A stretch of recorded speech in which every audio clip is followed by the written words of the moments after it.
warahmatullahi wabarakatuh. Apa kabar kalian semua, anak soleh-soleh ustazah? Ustazah harap kalian semua dalam keadaan sehat-sehat walafiat. Baiklah anak soleh-soleha, sebelum kita mulai materi pembelajaran hari ini, marilah sama-sama kita membaca doa sebelum belajar. Bismillahirrahmanirrahim. Rabbi zidni ilma warzuqni fahma. Amin. Anak soleh-soleh ustazah, di pertemuan kali ini kita masuk di pembelajaran tema 3, subtema 3, pembelajaran 3 dan 4. Muatan materi yang akan kita pelajari hari ini yaitu yang pertama, fokus pembelajaran PPKN, yang kedua, fokus pembelajaran bahasa Indonesia, yang ketiga, fokus pembelajaran IPS. Perhatikan baik-baik ya anak soleh-soleha. Anak soleh-soleha, kita masuk di materi yang pertama, yaitu fokus pembelajaran PPKN. Kali ini kita akan membahas tentang keragaman di Indonesia. Anak soleh-soleha, seperti yang kalian ketahui bahwa negara kita ini, negara Republik Indonesia, adalah negara yang mempunyai keragaman suku, budaya, agama, dan kegiatan ekonomi. Keragaman akan kita temui dalam kehidupan sehari-hari, baik di lingkungan rumah maupun di luar rumah, seperti di sekolah. Saat kita melakukan kerja kelompok, seringkali kita dihadapkan dengan adanya keragaman. Justru dengan keragaman yang ada, kita dapat saling bertukar pendapat tentang berbagai hal yang dibahas. Dengan keragaman itu pula, kita belajar bertoleransi dalam menghargai pendapat dari orang lain. Perlu kalian ingat bahwa dimanapun kita berada, kita akan selalu menemui keragaman. Yang penting adalah bagaimana kita dapat menyikapi perbedaan itu dengan baik. Meskipun memiliki keragaman, masyarakat diharapkan tetap saling menjaga kerukunan agar tidak timbul perpecahan, sehingga Indonesia tetap satu. Sesuai dengan semboyan kita, semboyan negara Republik Indonesia, yakni Bhinneka Tunggal Ika. Semboyan tersebut menyatakan bahwa meskipun kita berbeda atau beragam budayanya, tetapi tetap satu. Cara menyikapi keragaman dalam organisasi. Anak soleh-soleha, kalian pasti pernah mendengar kata organisasi atau bahkan sering mendengar kata organisasi. Organisasi merupakan salah satu bentuk keragaman yang kerap kali kita temui dalam lingkungan sekitar kita. Tidak hanya di lingkungan rumah, organisasi juga ada di lingkungan sekolah. Tahukah kalian apa itu organisasi? Anak soleh-soleha, organisasi adalah kumpulan sejumlah orang yang memiliki kesamaan tujuan. Dalam organisasi dapat kita temukan keragaman antar anggotanya. Antar anggota organisasi mungkin memiliki latar belakang ekonomi, sosial, pendidikan, dan budaya yang berbeda-beda, sifat dan karakter yang berbeda-beda pula. Namun tujuan mereka sama. Tujuan inilah yang menjadikan pemersatu di antara mereka yang berbeda. Dengan semangat kebersamaan, maka keberagaman yang ada dapat menjadi sumber kekuatan bagi organisasi untuk mewujudkan tujuannya. Contoh-contoh organisasi. Yang pertama ada organisasi sekolah. Contohnya seperti koperasi sekolah, gugus depan pramuka, usaha kesehatan sekolah atau UKS, dan masih banyak lagi. Yang kedua, contoh organisasi budaya, yaitu yang pertama Himpunan Seni Budaya Islam, yang kedua Lembaga Kebudayaan Indonesia Katolik, yang ketiga Lembaga Seni Budaya Indonesia, dan masih banyak lagi. Dan yang ketiga ada contoh organisasi sosial, yaitu yang pertama keluarga, kedua sekolah, tiga panti asuhan, yang keempat partai politik, dan masih banyak lagi. contoh organisasi sosial. Nah, anak soleh soleha, seperti yang kalian ketahui bahwa dalam sebuah organisasi itu terdiri dari beberapa orang atau lebih dari satu orang. Contoh seperti organisasi dalam lingkungan sekolah seperti usaha kesehatan sekolah atau UKS, di mana anggotanya itu berasal dari berbagai macam daerah, berbagai macam suku, dan berbagai macam karakter. Tetapi tidak menghalangi mereka untuk mencapai tujuan bersama, sebagaimana tujuan dalam UKS, yaitu untuk meningkatkan mutu kesehatan sekolah, peserta didik, dan seluruh warga sekolah. Meskipun dengan berbagai macam perbedaan, tetapi tidak menjadi penghalang mereka untuk terus maju dan berkarya di organisasi kesehatan sekolah demi untuk meningkatkan mutu para peserta didik maupun warga sekolah. Nah, anak soleh-soleha, mengapa keberagaman tidak menjadi penghalang bagi kita untuk mencapai tujuan bersama? Karena justru keberagaman itu yang memberikan banyak sekali manfaat, di mana dengan adanya keberagaman kita bisa saling mempelajari satu sama lain dan kita bisa saling mendukung di antara kita agar kita selalu semangat untuk dapat mencapai tujuan bersama. Dan dengan adanya keberagaman kita dapat saling melengkapi satu sama lain sehingga kita menjadi satu untuk mencapai tujuan bersama.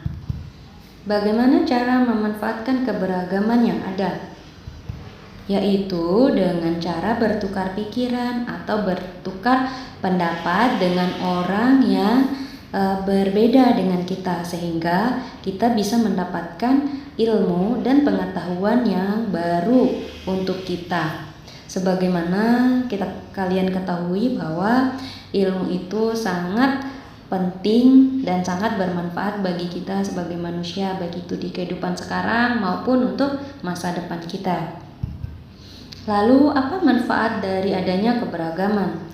Dengan adanya keberagaman itu meningkatkan pengetahuan kita dan menambah wawasan kita terhadap apa-apa yang ada di sekitar kita. Dengan adanya kemampuan kita yang meningkat dan wawasan kita yang meningkat, mungkin kita bisa membantu orang lain yang sedang kesulitan mengerjakan sesuatu, di mana mungkin dia kesulitan mengerjakan hal tersebut, sedangkan mungkin kita bisa mengerjakan hal tersebut sehingga kita bisa mengajarinya dan kita bisa menjadi orang yang bermanfaat untuk orang lain.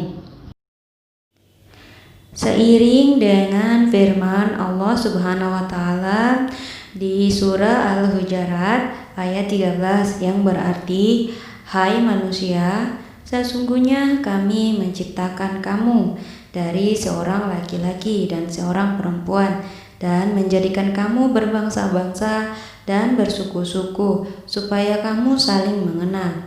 Sesungguhnya orang yang paling mulia di antara kamu di sisi Allah ialah orang yang paling bertakwa di antara kamu. Sesungguhnya Allah Maha mengetahui lagi Maha mengenal."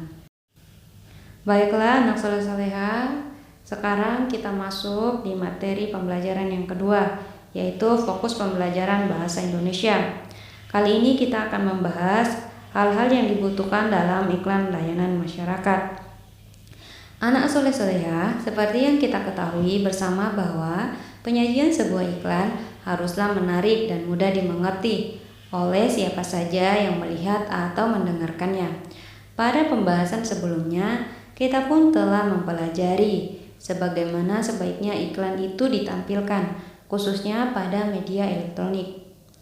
Untuk iklan pada media elektronik, selain mempersiapkan unsur-unsur iklan tersebut, kita juga perlu mempersiapkan naskah dan sketsa gambar yang sesuai dengan naskah yang kita buat.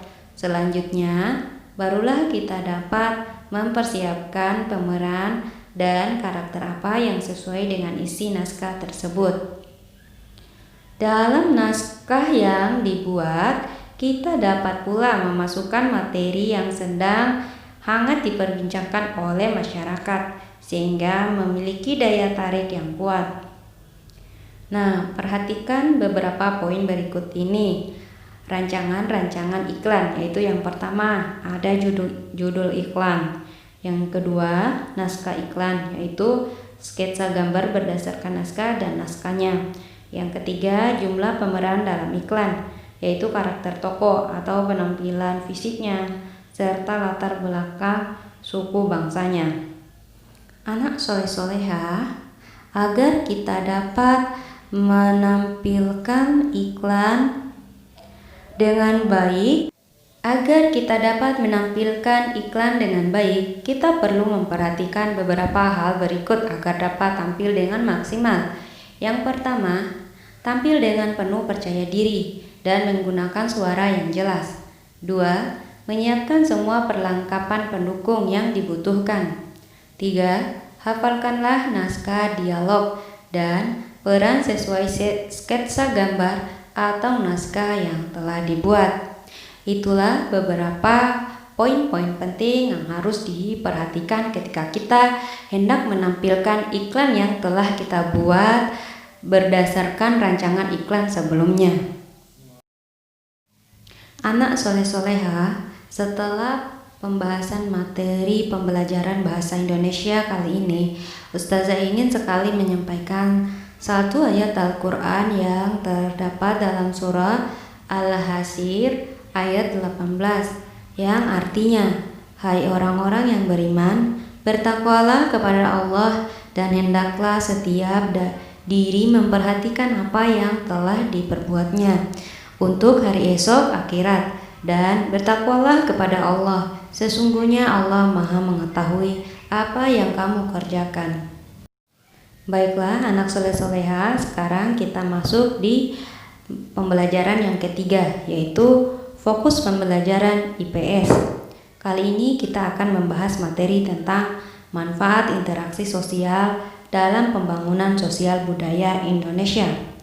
Anak soleh-soleha, pembangunan sosial budaya harus terus dilakukan secara bersama-sama antara masyarakat dan pemerintah. Kerjasama ini akan membawa dampak yang positif bagi kemajuan bangsa Indonesia. Sebagai anggota masyarakat, kita harus ikut berperan serta dalam berinteraksi sosial untuk pembangunan sosial dan budaya sesuai dengan kemampuan dan bidang masing-masing, seperti bidang sosial dan budaya yang meliputi pendidikan, kebudayaan, kesejahteraan sosial, dan lain sebagainya. Interaksi sosial dalam pembangunan sosial budaya memiliki manfaat sebagai berikut. Pertama, mengenalkan kebudayaan Indonesia kepada bangsa lain. Yang kedua, menerima suatu kebudayaan baru yang positif dengan tetap menjaga kelestarian kebudayaan Indonesia. Yang ketiga, menjalin kerjasama yang baik dengan orang lain atau kelompok lain yang berbeda suku dan bangsanya dengan kita.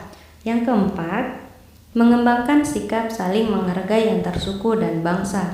Yang kelima, meningkatkan kesejahteraan masyarakat melalui aktivitas organisasi sosial budaya.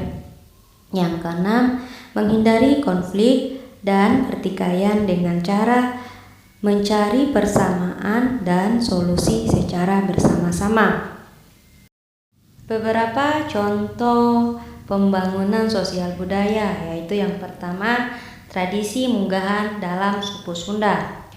Munggahan biasa dilaksanakan pada akhir bulan Sya'ban atau sehari sebelum puasa. Dalam pelaksanaannya, tradisi ini melakukan makan bersama dengan keluarga, kerabat, dan tetangga yang bertujuan menyambung silaturahmi dan meminta maaf.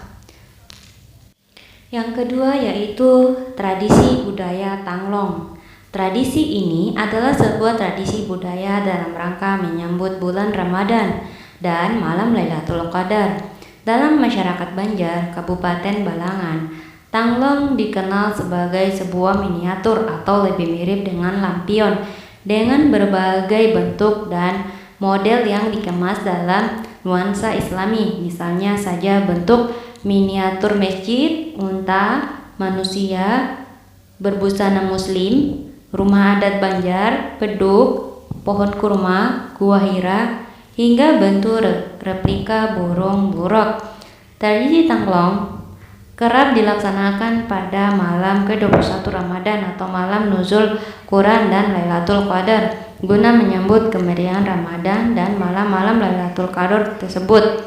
Masyarakat mengekspresikan lewat sebuah tradisi budaya bernuansa Islami. Anak soleh-soleha, baru saja kita membahas manfaat interaksi sosial dalam pembangunan sosial budaya Indonesia. Sekarang kita akan membahas manfaat keragaman sosial budaya dalam pembangunan sosial budaya Indonesia. Yang barusan kita bahas adalah manfaat interaksi sosial, yang sekarang kita bahas adalah manfaat keragaman sosial budaya. Anak soleh-soleha, keragaman sosial dapat terlihat dari banyaknya suku, agama, pekerjaan, sumber daya alam, dan lain sebagainya. Sementara keragaman budaya dapat dilihat dari ragamnya bahasa daerah, baju adat, rumah adat, senjata, upacara adat, tarian daerah, dan lagu daerah. Keragaman sosial dan budaya tersebut menjadi modal pembangunan sosial budaya bangsa kita. Keragaman sosial dan budaya mempunyai manfaat sebagai berikut. Yang pertama, terpenuhnya kebutuhan hidup masyarakat karena sumber daya alam tiap daerah berbeda-beda sehingga bisa saling melengkapi. Yang kedua, menarik minat wisatawan karena potensi keragaman budaya Indonesia sangat menarik untuk dijadikan pariwisata. Jika industri pariwisata maju, maka pendapatan daerah akan meningkat untuk pembangunan daerah tersebut.